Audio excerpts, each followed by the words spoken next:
Yeah, Cheryl Thomason here. This is Java Programming 3-2. Use regular expressions. To the right, you'll see uh, this is the activity, and I have my answers on the document right here, which I will submit.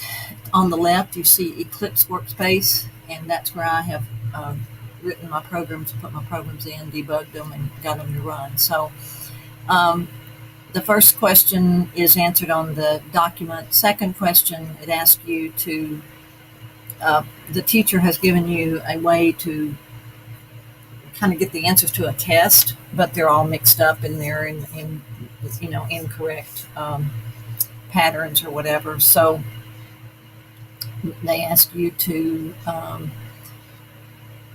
decipher the code, I think here, put it in, and then at the end it says finally print out the answers. So that would be activity 3-2.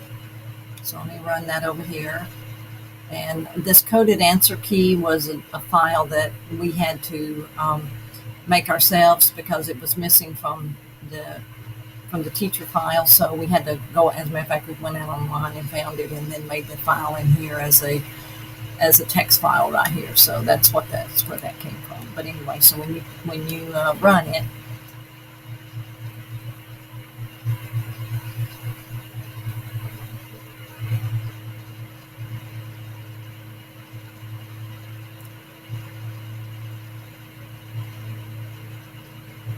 it gives you this jumbled up bunch of A's and F's and some caps and some not caps. So that's number 2. Number 3, then she tells you another thing you can do, which is it replaces all E's with B's and E's with A's and things like that. So that's activity 3-2B, and in here is where it tells you about what it's going to replace. Let's see if I can find those. Right here. This is what it's asking you to do: replace E with B, E with A, and that sort of thing. And then at the end you convert all the answers to lowercase. When you run this one, it looks similar to the first one, except it's taken all these letters that it said to convert from E to B and that sort of thing. Like here, E is B, and then you get this printout, which is A, B, C, D only letters, and they're all lowercase.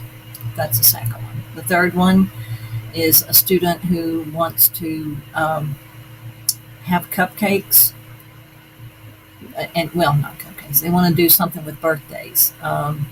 So you had to create a matcher in order to store and access the groups of the birthday, and so that one is right here.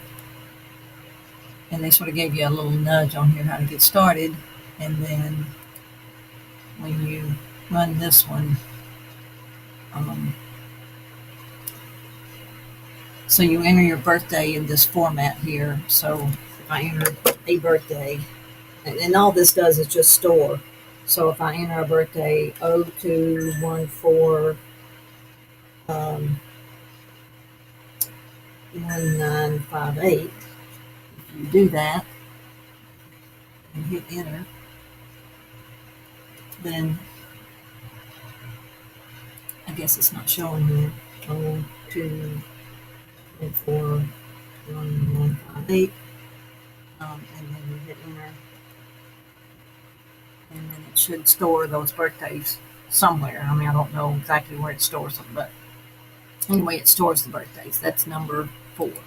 Number 5, it's talking about these, I'm not sure what you call these.